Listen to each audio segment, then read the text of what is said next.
Hi friends, welcome to trick విద్యాలయం. Hi friends, దీనికి కంటిన్యూస్గా ప్లేలిస్ట్లో మిగతా వీడియోస్ ఉన్నాయి, వాటిని కూడా చూడండి. ఇది 15వ పేజ్, అంటే ఇది దాదాపు 5వ వీడియో అనుకుంటాను. కాబట్టి మిగతా 4 వీడియోలను మీరు చూడగలరు ప్లేలిస్ట్లో. జైసల్మీర్ కోట యందలి ప్రత్యేక ఆకర్షణలు. జైసల్మీర్ కోటలో రాజ్మహల్, జైన దేవాలయం, లక్ష్మీనాథ దేవాలయం, 4 పెద్ద దర్వాజాలు మరియు మర్చెంట్ హవేలీలు కలవు. రూమ్ టెక్ మాన్స్టరీ సిక్కింలో అతిపెద్ద మాన్స్టరీ. రూమ్ టెక్ మాన్స్టరీ సిక్కింలోని అతిపెద్ద మాన్స్టరీ. రూమ్ టెక్ మాన్స్టరీ 16వ శతాబ్దంలో 9వ కర్మపలామాచే నిర్మించబడినది. రూమ్ టెక్ మాన్స్టరీను పునఃనిర్మించి ప్రారంభోత్సవం చేసిన వారు 16వ కర్మపలామా. రాజస్థాన్లోని థార్ ఎడారి నందు జైసల్మీర్ నగరంలో జైసల్మీర్ కోట ఉంది. జైసల్మీర్ కోటను 1156లో త్రికూట పర్వతంపై నిర్మించబడింది. జైసల్మీర్ కోటను గోల్డెన్ ఫోర్ట్ అని కూడా అంటారు. జైసల్మీర్ కోటను అల్లావుద్దీన్ ఖిల్జీ గెలిచి 9 సంవత్సరాలు తన ఆధీనంలో ఉంచుకున్నాడు.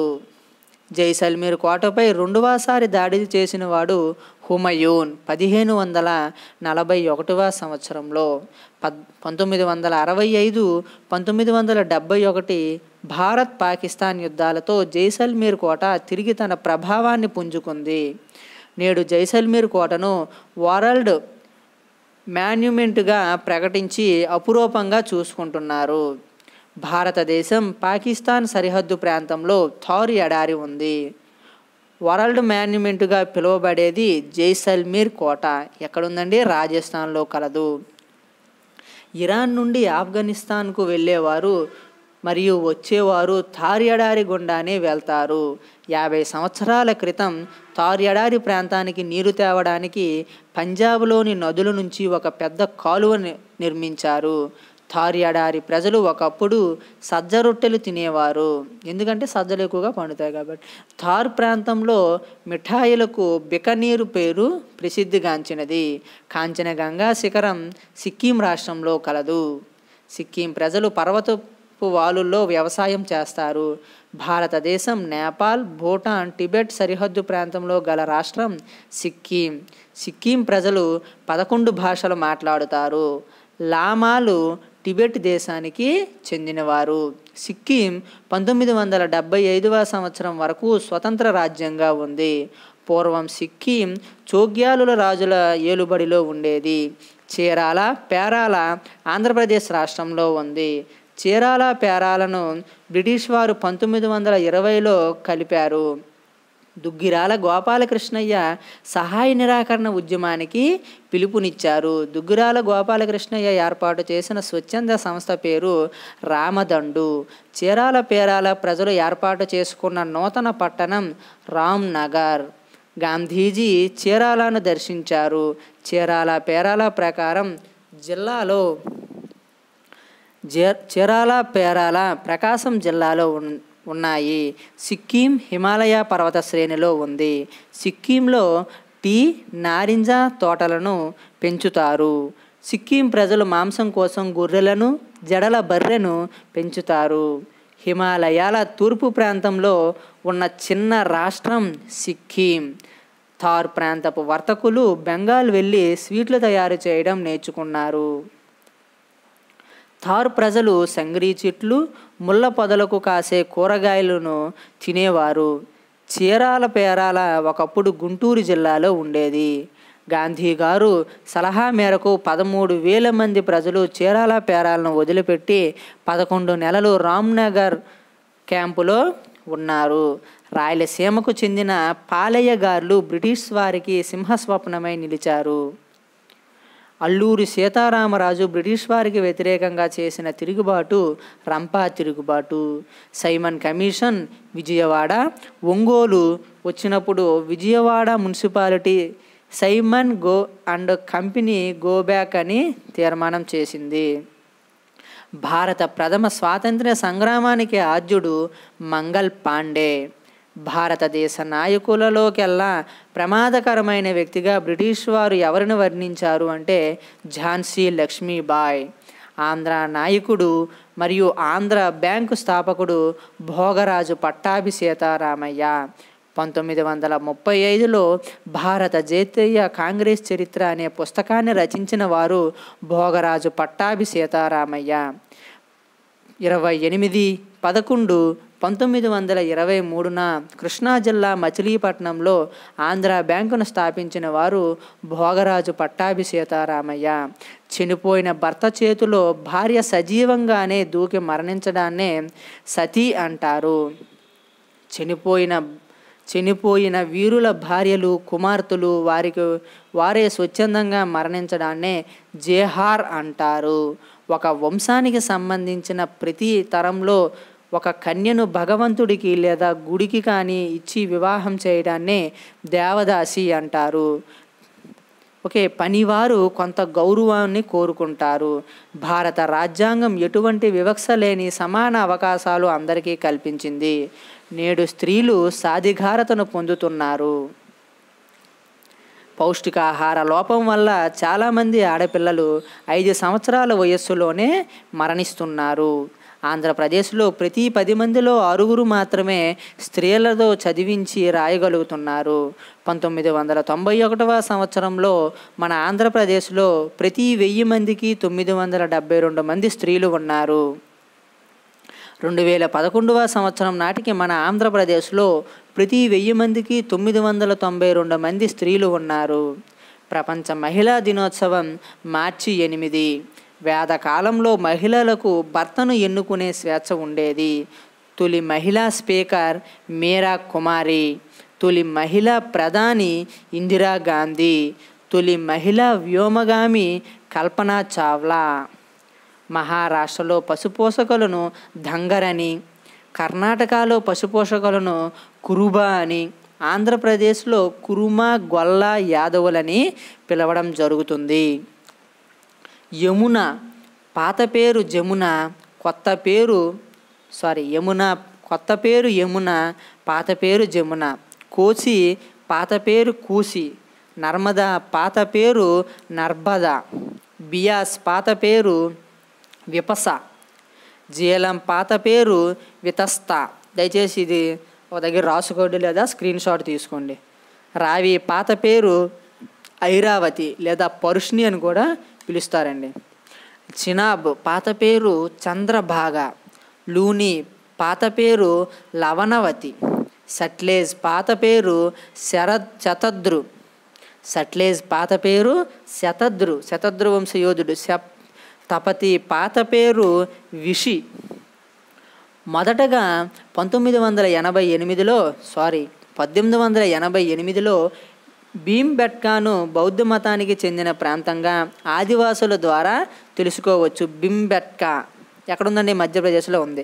యజుర్వేదం, కృష్ణ యజుర్వేదం, శుక్ల యజుర్వేదం 2 రకాలు. యజుర్వేదం అనేది 2 రకాలు.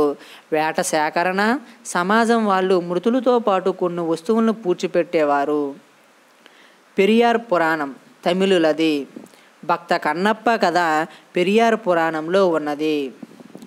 నల్లమల అడవుల్లో చెంచులు నివసిస్తారు. అహోబిలంలో ఉండే స్వామి నరసింహుడు. పశువులు పంటలు సమృద్ధిగా విలసిల్లాలంటే అమ్మ తల్లి అనుగ్రహం అవసరమని భావిస్తారు. బూడిద దెబ్బలు దక్కన్ ప్రాంతంలో కనుగొన్నారు. పురావస్తు తవ్వకాలలో రావి ఆకులను ముద్రించిన కుండపాత్రలు బయలుపడ్డాయి. పూజా పద్ధతులు అశోకుని కాలంలో ఆరంభమయ్యాయి. భారత ఉపఖండంలో వాయువ్య ప్రాంతంలో ఉన్న నదీ లోయ సింధు లోయ. హరప్పా సంస్కృతి 900 ఏండ్లు వర్ధిల్లింది. సోమరసాన్ని తయారు చేయడానికి వేదకాలం నాటి వారు సోమలతను వాడేవారు. లత అంటే తీగ. వేదకాలపు ప్రజలు గంగా యమున నదుల ఒడ్డున స్థిరపడ్డారు. భారతదేశంలో చనిపోయిన వారి సమాధులను రాక్షస గుళ్ళు అనేవారు. ఆశ్రమాలలోని వారు సందర్శకులతో వాద సంవాదాలు జరిపేవారు. సత్యాన్వేషకులకు స్థిర నివాసం ఉండదు. బౌద్ధ గ్రంథాలను త్రిపీఠకాలు అంటారు. వినయపీఠిక, సుత్తపీఠిక, అభిధమ్మ పీఠిక అనే 3 కలిపి త్రిపీఠిక అంటారు. వినయ్ అభితో సుత్తి వేశాడు, కోరికలను అదుపులో ఉంచితే దుఃఖం నుంచి విముక్తి లభిస్తుందని బుద్ధుడు చెప్పాడు. ఇతరులకు దుఃఖాన్ని కలిగిస్తే మన పాపాలు పెరుగుతాయని వర్ధమాన మహావీరుడు బోధించాడు. పరివ్రాజకులు అంటే తిరిగేవారు లేదా సన్యాసులు అని అర్థం. నాశనం లేనిదాన్ని ఆత్మ లేదా బ్రాహ్మణ అని అంటారు. ఆత్మను తెలుసుకోవాలంటే ఏం చేయాలి? తపస్సు చేయాలి. ఋషులు, రాజులు ఆలోచనలు, అభిప్రాయాలు ఉపనిషత్తుల ద్వారా తెలుసుకోవచ్చు. నచికేతుడు యమునితో సంవాదం జరిపాడు. ఉపఖండంలోని ప్రజలు పెద్ద సంఖ్యలో ఇనుప పరికరాలు వాడేవారు. నిటారుగా ఉన్న ఒకే ఒక పెద్ద రాయి ఉంటే దాని కింద సమాధి ఉందని అర్థం. వర్ణ వ్యవస్థ వచ్చిన తరువాత స్త్రీ స్వాతంత్ర్యం అంతరించింది. వరి, గోధుమ వేదకాలం నాటి వారి పంటలు. ఇంద్రుడు యుద్ధదేవత, అగ్నికి ఆహుతులు ఇచ్చేవారు.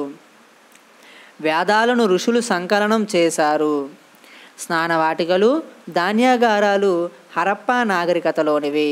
భక్త కన్నప్ప వేట సేకరణ ఆధారిత సమాజానికి చెందినవాడు.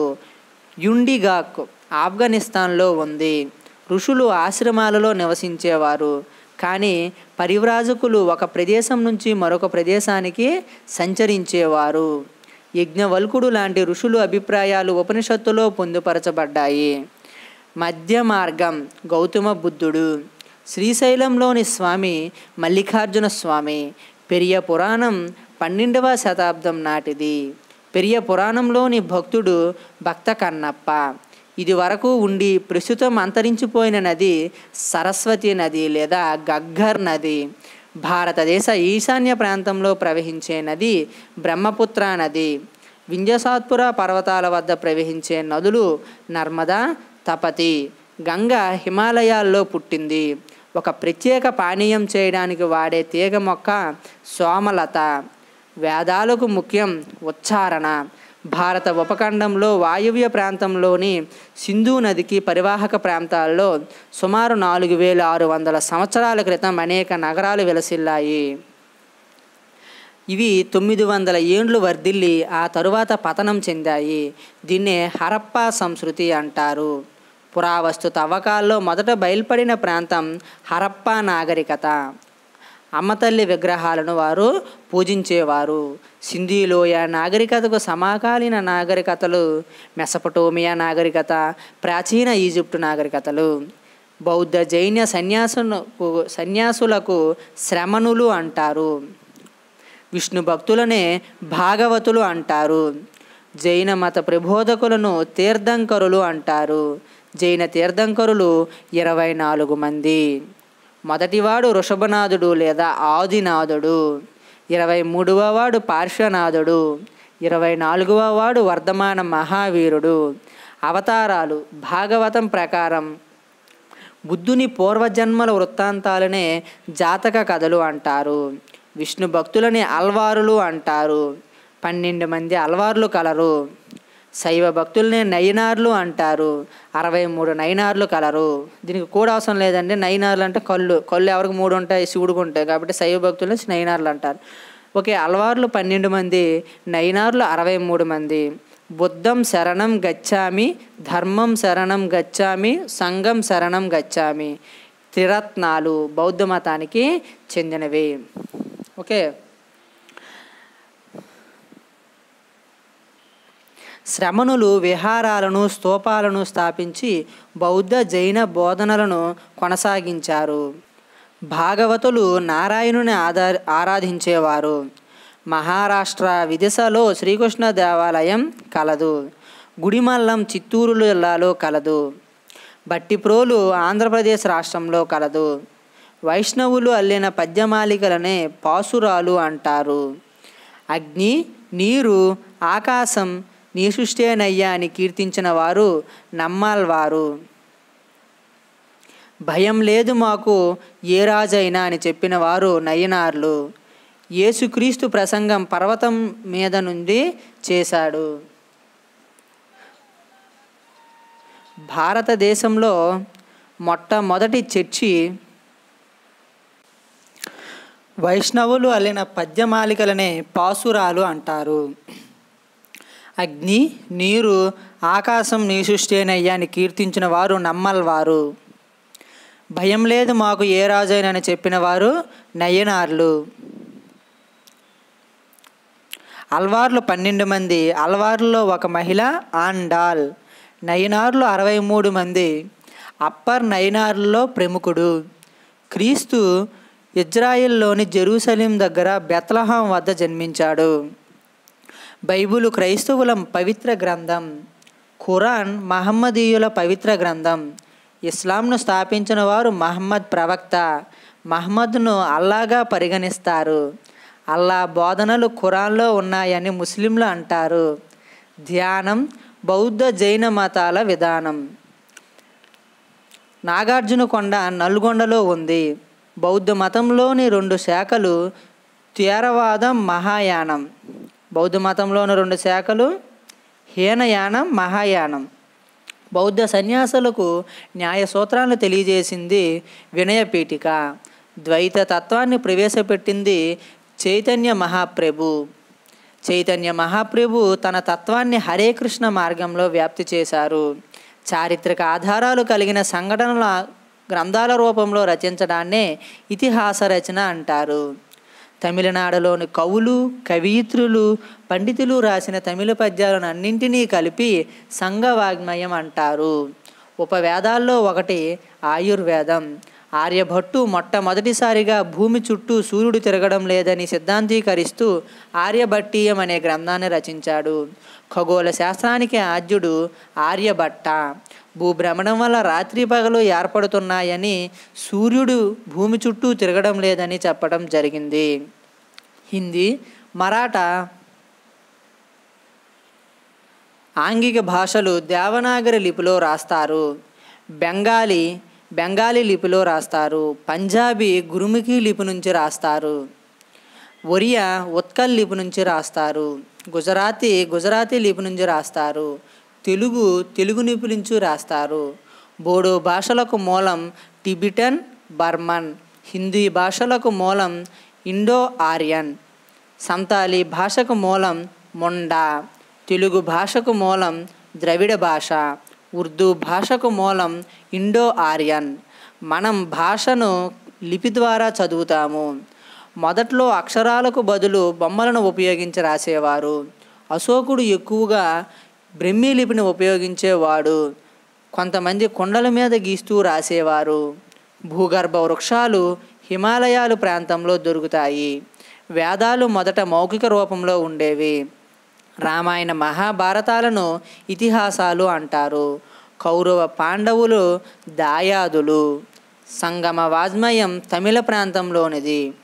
భారతదేశంలోని ముఖ్యమైన భాషా కుటుంబాలు 2. సింధీలోయ ప్రజలు బొమ్మల లిపిని వాడేవారు. క్రీస్తు పూర్వం 200 సంవత్సరం నాటి శిలాశాసనం కృష్ణా జిల్లాలోని భట్టిప్రోలు వద్ద కలదు. మొదట్లో గుడ్డు మీద, ఆకుల మీద, చెట్ల బెరళ్ళ మీద రాసేవారు. దక్షిణ భారతదేశంలో తాటి ఆకులపై ఘటంతో రాసేవారు. ఉత్తర భారతదేశంలో బోర్జ వృక్షాల బెరళ్ళపై రాసేవారు. మహాభారతం దాయాదుల మధ్య పోరును తెలియజేస్తుంది. భారతాన్ని మొదట్లో వీధి భాగవతులు అని చెప్పేవారు. చరక, సుశ్రుత సంహితలు గొప్ప వైద్య గ్రంథాలు.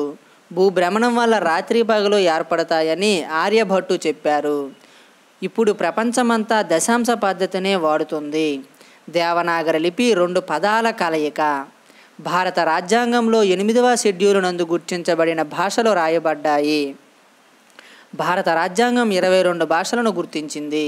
ప్రతి రాష్ట్రము తన సొంత భాషను అధికారికంగా గుర్తించవచ్చు. రాజ్యాంగంలోని 351వ ఆర్టికల్ సంస్కృతానికి ప్రత్యేక స్థానం కల్పించింది. ద్రవిడ నుంచి పుట్టినవి తెలుగు, మలయాళం, తమిళం, కన్నడ, గొండు. ఇండో ఆర్యన్ భాష నుంచి పుట్టినవి సంస్కృతం, హిందీ, మరాఠీ, బెంగాలీ, గుజరాతీ, రాజస్థాన్, నేపాల్. బౌద్ధ మతస్థులు ప్రార్థన చేసుకునే పెద్ద హాలుతో కూడిన కట్టడంనే చైత్యం అంటారు. బౌద్ధ సన్యాసులు నివసించే కట్టడం విహారం. బౌద్ధుల ప్రాథమిక విద్యా సంస్థలు ఆరామం. 2200 సంవత్సరాల క్రితం మౌర్యుల కాలం అని చెప్పవచ్చు.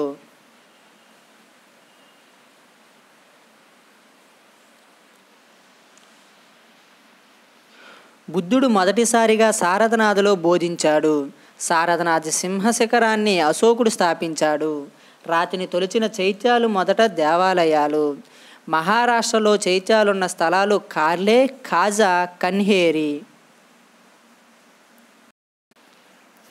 ఓకే ఫ్రెండ్స్, ఇంకా కొంచెం ఉన్నాయి, ఇంకా 2-3 పేజీలు ఉంటాయి. నెక్స్ట్ వీడియోలో మనం దాని గురించి తెలుసుకున్నాం. దయచేసి మరిన్ని ఇలాంటి డిఎస్సి వీడియోల కోసం మమ్మల్ని ప్రోత్సహించడానికి గాను దయచేసి మా ఛానల్ని సబ్స్క్రైబ్ చేయండి. తద్వారా మాకు కూడా ఎక్కువ వీడియోలు చేయాలనే మోటివేషన్ అనేది ఉంటుంది. Thank you so much.